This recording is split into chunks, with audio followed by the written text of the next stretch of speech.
मतलब concentrated acid का मतलब ये कि भाई जो एसिड है उसमें एसिड का अमाउंट ज्यादा है, पानी बहुत कम है। सही है, डाइल्यूट कॉन्सेंट्रेटेड का मतलब यही है। अच्छा ये बताओ, ये जो वर्ड है डाइल्यूट और कॉन्सेंट्रेटेड, ये हम कब यूज करते हैं? जब हमारे पास कोई प्योर चीज होगी या कभी मिक्सर होगा? बोलो बोलो। मिक्सर के लिए, है ना, प्योर चीज के लिए ना तो हम डाइल्यूट वर्ड यूज करेंगे ना कॉन्सेंट्रेटेड। तो ये जो कॉन्सेंट्रेटेड या डाइल्यूट या कॉन्सेंट्रेशन, ये जो वर्ड होते हैं ये हम यूज करते हैं सॉल्यूशंस के लिए। तो कहीं पे कॉन्सेंट्रेशन वर्ड आ रहा है तो उसका मतलब आप समझ जाना कि वहां है ना सॉल्यूशन से कोई लेना देना है। समझ में आ रही है बात? तो ये जो वर्ड है कॉन्सेंट्रेशन, ये जनरली हम किसके लिए यूज करते हैं? सॉल्यूशन के लिए। समझे क्या? तो डाइल्यूट एसिड या डाइल्यूट सॉल्यूशन हम किसको बोलते हैं? तो डाइल्यूट सॉल्यूशन हम उसको बोलते हैं जिसके अंदर सॉल्यूट का अमाउंट कम होता है। मतलब अगर दो सॉल्यूशन है और एक में सॉल्यूट का अमाउंट कम है तो हम उस वाले सॉल्यूशन को हम बोलते हैं डाइल्यूट सॉल्यूशन, और जिसमें ज्यादा है उसको बोलेंगे कॉन्सेंट्रेटेड। ये दोनों रिलेटिव टर्म है। रिलेटिव टर्म है मतलब एक दूसरे के कंपैरिजन के हिसाब से बोली जाती है। अगर अकेला एक सॉल्यूशन है और आपसे कोई पूछे ये सॉल्यूशन कैसा है, तो आप क्या बोलोगे? ना तो उसको आप डाइल्यूट बोल सकते हो ना कॉन्सेंट्रेटेड बोल सकते हो, है ना। तो डाइल्यूट और कॉन्सेंट्रेटेड कब यूज करते हैं? जब हमारे पास एटलीस्ट दो सॉल्यूशन होंगे। समझ रहे हो? एक दूसरे के रेफरेंस में यूज किया जाता है। अच्छा, अब ये समझते हैं ये जो कॉन्सेंट्रेशन है, ये जो कॉन्सेंट्रेशन है, कॉन्सेंट्रेशन का मतलब रीजन समझते हैं कि कॉन्सेंट्रेशन हम क्यों यूज करते हैं। मतलब यार, मतलब ये कहना चाहता हूं कि हमें डाइल्यूट और कॉन्सेंट्रेटेड ऐसे बोलना ही क्यों है? हम सीधा सॉल्यूशन क्यों नहीं बोलते, है ना। तो इसको समझते हैं। तो देखो यार, मान लो मैं एक सॉल्यूशन तैयार कर रहा हूं, एक सॉल्यूशन बना रहा हूं, और ये जो सॉल्यूशन मैं बना रहा हूं ना, इसमें मैंने लिक्विड लिया और इसमें मान लेते हैं मैंने सॉलिड डाल दिया, मतलब नमक डाल दिया। तो ये जो सॉल्यूशन मैंने तैयार किया, कैसे किया है? तो ये जो सॉल्यूशन है पूरा 1 लीटर है और इसके अंदर ये जो नमक है वो मान लेते 10 ग्राम है। 10 ग्राम NaCl इसके अंदर। सही है। मैं एक और सॉल्यूशन तैयार कर रहा हूं, देखते जाइए बस आप देखते रहोगे, सुनते रहोगे, सारी चीजें समझ में आ जाएंगी आपको। मैं एक और सॉल्यूशन तैयार कर रहा हूं, ये भी 1 लीटर ही बनाया मैंने, लेकिन इस बार जो ये नमक है, ये जो नमक है, ये मैंने 10 ग्राम की जगह 20 ग्राम डाला है। इसके अंदर 20 ग्राम NaCl है। अच्छा ये बताइए, ये दोनों जो सॉल्यूशन है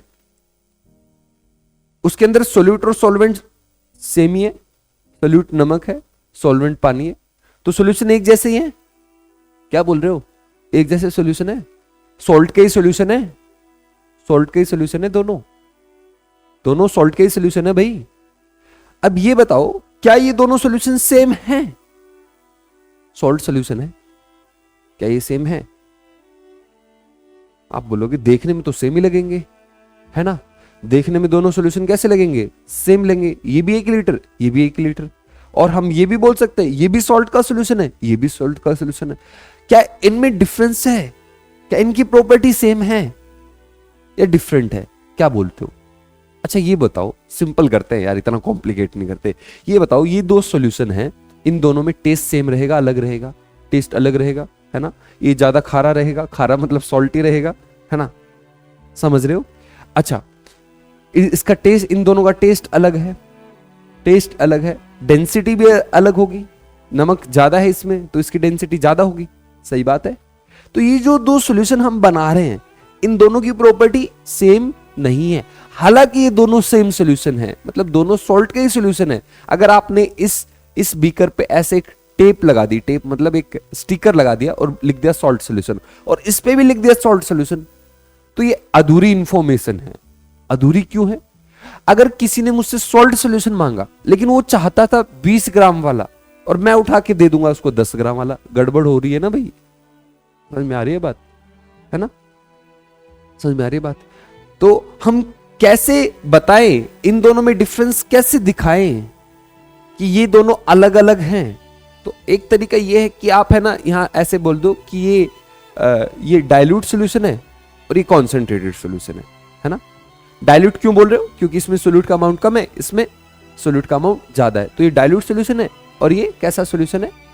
कैसा सॉल्यूशन है ये कॉन्सेंट्रेटेड सॉल्यूशन है। समझ में आ रही है बात? लेकिन ये जो वर्ड है डाइल्यूट कॉन्सेंट्रेटेड, ये जब 2 सॉल्यूशन होते हैं तब तक ठीक है, लेकिन अगर अपने पास 10 सॉल्यूशन है फिर क्या करोगे?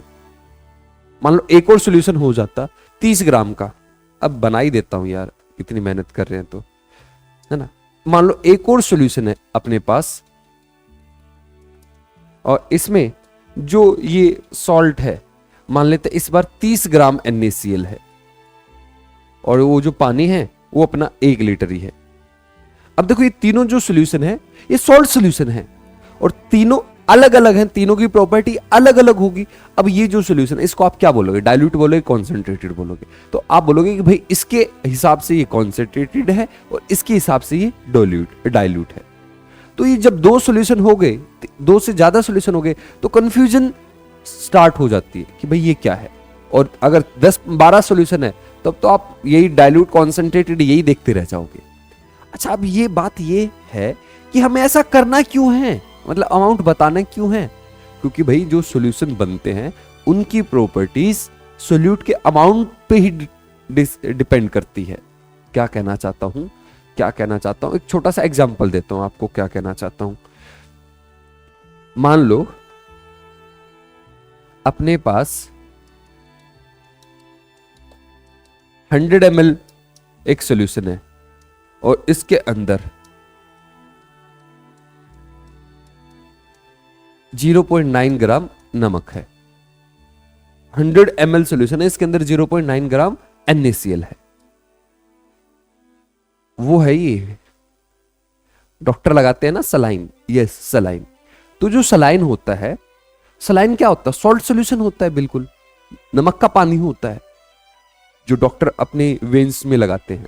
सलाइन जब चढ़ती है तो नमक का पानी है, वो तो हम अपना खुद भी बना सकते हैं। नमक का पानी अगर हमें मतलब वो नमक का पानी होता है तो हम खुद घर पे पानी ले, नमक डिजोल्व करके उसको डाल दें, है ना? नहीं, वो नमक का पानी है लेकिन उसके वो एक मतलब उसमें नमक कितना है पानी कितना है ये फिक्स रेशो है। अगर वो रेशो चेंज हो गई, वो अमाउंट चेंज हो गया तो गड़बड़ है। तो आपका जो डॉक्टर जो आपको सलाइन चढ़ाता है वो कैसा होता है? वो 100 ml पानी, 100 ml अगर वो सलाइन उठाओगे तो आपको 0.9 ग्राम नमक मिलेगा। और आप जो सॉल्यूशन बना रहे हो, आपने अगर थोड़ा सा भी इससे कम ज्यादा कर दिया, आपने 0.8 ग्राम कर दिया तो गए आप। तो मैं आपको ये समझाने की कोशिश कर रहा हूं, जो सॉल्यूशन होता है, सॉल्यूशन में सोल्यूट का अमाउंट डिसाइड करता है, उसकी प्रॉपर्टी कैसी है। ये जो चीज है ये जहर है, ये पॉइजन है, खत्म कर देगा आपको। और ये अपना मेडिसिन है। तो सोल्यूट का अमाउंट ये डिसाइड करता है कि वो जो चीज है, जो सॉल्यूशन है, वो क्या होगा, उसकी प्रॉपर्टी कैसी होगी। वो आपके लिए मतलब वरदान साबित होगा या फिर आपके लिए क्या बोलते हैं, वरदान का उल्टा कुछ होता है, मतलब जो आपके लिए खराब हो, समझे। तो जो सॉल्यूशन है वो मेडिसिन की तरह भी काम कर सकता है, वो पॉइजन की तरह भी काम कर सकता है। ये सब डिसाइड करता है सोल्यूट का अमाउंट। और सोल्यूट का अमाउंट इसलिए बताना जरूरी है। किसी ने बोला सॉल्ट सॉल्यूशन ला दो, डॉक्टर को चाहिए सॉल्ट सॉल्यूशन, उसको ये वाला ऐसा चाहिए और आप उठा लाओगे दूसरे वाला, तो हो जाएगी ना गड़बड़ भाई। अच्छा, तो इसका सॉल्यूशन क्या है? तो सॉल्यूशन अभी बता रहा हूं, एक और एग्जांपल दे रहा हूं मैं आपको। आपका टूथपेस्ट होता है। टूथपेस्ट के अंदर आप अपना घर पे टूथपेस्ट चेक करना, उसके पीछे आपको मिलेगा फ्लोराइड। आपका टूथपेस्ट होता है उसके अंदर फ्लोराइड रहता है। फ्लोराइड वैसे जहर है, रेड पॉइजन्स वगैरह में डाला जाता है फ्लोराइड, लेकिन वो हमारे मसूड़ों के लिए भी अच्छा है। तो उसका एक पर्टिकुलर अमाउंट है, लगभग 5000 ppm के आसपास। ppm क्या होता है अभी समझाऊंगा। 5000 ppm के आसपास अगर उससे कम है तो वो अपने लिए अच्छा है, मेडिसिन की तरह काम करेगा। अगर 5000 ppm से ऊपर जा रहा है मतलब वो गए फिर आप, वो पॉइजन की तरह काम करेगा। तो मैं आपको ये समझाने की कोशिश कर रहा हूं, कभी भी हम जब सॉल्यूशन बनाएंगे उसमें सोल्यूट का अमाउंट बहुत ज्यादा मायने रखता है। तो जब भी हम सॉल्यूशन बनाएंगे तो सिर्फ ये लिख देना कि ये सॉल्व सॉल्यूशन है, वो एनफ नहीं है। हमें ये बताना जरूरी है कि भाई इसके अंदर सोल्यूट है कितना, वो बताना बहुत ज्यादा जरूरी है। ठीक है, अब कैसे बताएं? तो देखो, अगर ये अपने पास सॉल्यूशन है, अगर आप ये बोल दोगे कि ये सॉल्यूशन है, इसके अंदर 0.9 ग्राम नमक है, तो ये चीज भी अधूरी है, ये भी अधूरी है। सोल्यूट का अमाउंट बता दिया, लेकिन ये 0.9 ग्राम NaCl कितने पानी में है, 1 लीटर में, 1000 लीटर में, कितने में है ना? तो सिर्फ अगर 0.9 ग्राम NaCl लिखा है वो एनफ नहीं है। और क्या चाहिए आपको? और क्या चाहिए? 0.9 ग्राम NaCl के अलावा और क्या चाहिए आपको? इसका अमाउंट भी बताना जरूरी है, तभी एग्जैक्ट आइडिया मिलता है। तो 0.9 ग्राम NaCl पर 100 ml ऑफ सॉल्यूशन, अगर आपने ऐसे लिख दिया तो आप इसका सोल्यूट का अमाउंट बता रहे हो विद रिस्पेक्ट टू सॉल्यूशन। कई बार हम सॉल्वेंट भी यूज करते हैं, लेकिन मोस्टली हम सॉल्यूशन का यूज करते हैं। सोल्यूट का अमाउंट बताते हैं विद रिस्पेक्ट टू सॉल्यूशन, और ये जो चीज है इसी को अपन बोलते हैं कॉन्सेंट्रेशन। तो कॉन्सेंट्रेशन, ये वाली कॉन्सेंट्रेशन हम यूज करेंगे, वो डाइल्यूट कॉन्सेंट्रेटेड, वो भी कॉन्सेंट्रेशन है, लेकिन वो मतलब क्वांटिटेटिव कॉन्सेंट्रेशन नहीं है। क्वांटिटेटिव मतलब अमाउंट के बारे में, मतलब वैल्यूज नहीं बताती, वो क्वांटिटी, एग्जैक्ट क्वांटिटी नहीं बताती है, वो क्वालिटेटिव है, मतलब ऊपर ऊपर से वो बताती है, एक आइडिया देती है। एग्जैक्ट कितना सोल्यूट है वो हमें पता लगता है इससे, कॉन्सेंट्रेशन से। हम सिर्फ कॉन्सेंट्रेशन बोलते हैं, क्वांटिटेटिव कॉन्सेंट्रेशन बोल सकते हो, लेकिन हम सिंपली कॉन्सेंट्रेशन वर्ड यूज करते हैं। तो कॉन्सेंट्रेशन का मतलब क्या होता है? जब आप सोल्यूट का अमाउंट बता रहे होते हो विद रिस्पेक्ट टू सोल्यूशन, उसको बोलते हैं concentration. Is it clear? I hope आपको क्लियर हुआ होगा। मतलब जब भी आप सोल्यूट का अमाउंट बताओ, लेकिन अकेला सोल्यूट का अमाउंट बताओ, उसको कॉन्सेंट्रेशन नहीं बोलते। जब सोल्यूट का अमाउंट बता रहे हो विद रिस्पेक्ट टू सॉल्यूशन या फिर सॉल्वेंट, जनरली सॉल्यूशन यूज करते हैं, तो उसको हम बोलते हैं कॉन्सेंट्रेशन। क्लियर है? तो आई होप आपको ये वर्ड जो कॉन्सेंट्रेशन है इसका मतलब समझ में आया होगा अभी। तो अगर मैं आपको लिख के बताना चाहूं तो व्हाट इज कॉन्सेंट्रेशन, तो हम बोल सकते हैं इट इज द रिलेटिव मतलब किसी के रिस्पेक्ट में, है ना, relative amount of solute with respect to solution. और जरूरी नहीं है सॉल्यूशन के, कई बार सॉल्वेंट भी यूज करते हैं, लेकिन रेयर होता है, कम होता है सॉल्यूशन और सॉल्वेंट। हम मोस्टली इसका यूज करेंगे। इसका एग्जाम्पल हो गया, अगर हम सिर्फ ऐसे लिखे 10 ग्राम पर 100 ml, ये एक छोटा सा एग्जाम्पल दिया। ये दोनों चीज लिखनी पड़ती है, इसको हम क्या बोलेंगे? कॉन्सेंट्रेशन। क्लियर है सबको? चलिए आगे बढ़ते हैं, कुछ और चीजें बता रहा हूं। अब जो ये सॉल्यूशन आप बना रहे हो, मान लेते इस सॉल्यूशन को उठाते हैं, इस सॉल्यूशन को आपने ये सॉल्यूशन बनाया, इसकी कॉन्सेंट्रेशन बतानी है। मतलब जब ये मैं सॉल्यूशन बनाऊंगा, हमेशा जब भी हम लैब में सॉल्यूशन बनाते हैं तो उस पे ना एक स्टिकर लगाते हैं इसके कॉन्सेंट्रेशन बताने के लिए। तो इसकी कॉन्सेंट्रेशन क्या है? तो मैं एक स्टिकर बनाऊंगा, तो स्टिकर कैसे बनाऊंगा? 10 ग्राम पर लीटर, ऐसे स्टिकर बनाया एक पेपर से, उस पे चिपका दिया, ऐसे लिख दो 10 ग्राम पर लीटर। तो ये मुझे क्लियर कर रहा है, और यहां पे इसका नाम भी लिखूंगा, ये क्या है? Salt solution. ठीक है, तो ये मुझे क्लियर कर रहा है कि 1 लीटर अगर मैं सॉल्यूशन लूंगा उसके अंदर 10 ग्राम नमक है। क्लियर है? अच्छा, अब सुनो, अगर ये जो कॉन्सेंट्रेशन है उसको मैं दूसरे ढंग से भी बता सकता हूं। दूसरा ढंग मतलब जैसे ये 10 ग्राम NaCl है, तो 10 ग्राम NaCl डाला है मैंने, तो इसमें कितने मोल्स डाले, मोल्स निकाल सकता हूं मैं ए फॉर्मूले की मदद से। दिख रहा नहीं? Mole is equal to W/m, है ना? तो 10 बाई 58.5, तो 10 बाई 58.5 मोल पर लीटर, मैं ऐसे भी बता सकता हूं, है ना? तो मेरे पास है ना, जो ये जो कॉन्सेंट्रेशन है, मतलब सोल्यूट का amount with respect to solution बताना है, जो उसके बहुत सारे तरीके हैं, बहुत सारे ढंग है, बहुत सारे ढंग है। उनको बोला जाता है कॉन्सेंट्रेशन टर्म्स। उनको क्या बोलते हैं हम? Concentration terms. कॉन्सेंट्रेशन टर्म्स मतलब जिसकी मदद से आप कॉन्सेंट्रेशन को बताते हो, जिन तरीकों से आप कॉन्सेंट्रेशन को बताते हो। जैसे ये एक तरीका, ये दूसरा तरीका, ऐसे है ना, बहुत सारे तरीके हैं, बहुत सारे। हम अपने नए तरीके बना भी सकते हैं। उन सबको बोला जाता है कॉन्सेंट्रेशन टर्म्स। ये सॉल्यूशन एक ही है, लेकिन इसको बताने के ढंग अलग अलग है। इनको बोला जाता है कॉन्सेंट्रेशन टर्म्स। एक ही सॉल्यूशन को आप अलग अलग ढंग से बता सकते हो, उसकी कॉन्सेंट्रेशन को। ये अलग अलग क्यों है? ये सॉल्यूशन के हिसाब से। कुछ सॉल्यूशन के लिए ये वेट और वॉल्यूम बताना सही होता है। कई बार हम यहाँ पे भी वेट यूज करते हैं, यहाँ पे भी वेट यूज करते हैं। कई केस में मोल पर लीटर के हिसाब से बताना सही रहता है।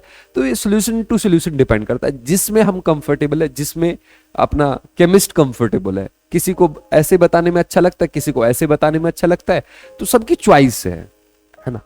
तो अब अगली जो चीज है उसका वो क्या है? वो है भाई आपकी कॉन्सेंट्रेशन टर्म्स।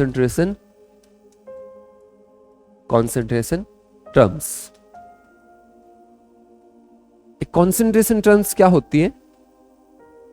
तो कॉन्सेंट्रेशन टर्म्स का मतलब है जो हम कॉन्सेंट्रेशन बता रहे हैं उसके तरीके। It is the way of expressing the concentration को बताने के जो तरीके हैं उनको हम क्या बोलते हैं? Concentration terms. और ये तरीके कौन से हैं? तरीके बहुत हैं, हमें है ना बस 5 तरीके मेनली देखने हैं। वो 5 तरीके देखिए कौन कौन से। तो सबसे पहले हम जानेंगे परसेंटेज के बारे में। ये आपको आता भी है, आप थोड़ा इसके बारे में जानते भी हो। और दूसरा ये एग्जांपल्स हैं इसके। और पीपीएम, ये पीपीएम क्या होता है? इसको बोलते हैं पार्ट्स पर मिलियन। मैं एक्सप्लेन करूंगा, टेंशन मत लो। इसके बाद एक चीज होती है जिसको हम बोलते हैं मोलैरिटी। इसके बाद एक और चीज होती है जिसको हम बोलते हैं मोलैलिटी। इसके बाद और भी एक और चीज होती है जिसको हम बोलते हैं मोल फ्रैक्शन। ये सारे तरीके हैं जिससे हम कॉन्सेंट्रेशन को बताते हैं। मैं एक एक को आपको एक्सप्लेन करने वाला हूं, ठीक है। इसके बाद और भी होते हैं, कई बार ये भी हम थोड़ा थोड़ा जानेंगे नॉर्मेलिटी के बारे में। और क्या होता है? एक स्ट्रेंथ भी होता है, सिर्फ स्ट्रेंथ। और क्या होता है? और एक फॉर्मेलिटी भी होता है। अब होने को तो बहुत सारे हो सकते हैं और हम नए नए बना भी सकते हैं, ठीक है। लेकिन अपन को है ना मेनली इन्हीं पे फोकस करना है। और स्टार्टिंग में तो बस अपन ये 5 यहां तक की डिस्कस करने वाले हैं, पहले 5 के बारे में, ठीक है। तो मिलते हैं अगली वीडियो में। अभी मुझे यार सुबह 6 बजे हो, मुझे भागने जाना है, रनिंग के लिए जाना है, ठीक है। तो उसके लिए मैं लेट हो रहा हूँ और मिलते हैं फिर अगली क्लास में। तब तक के लिए गुड बाय, थैंक यू।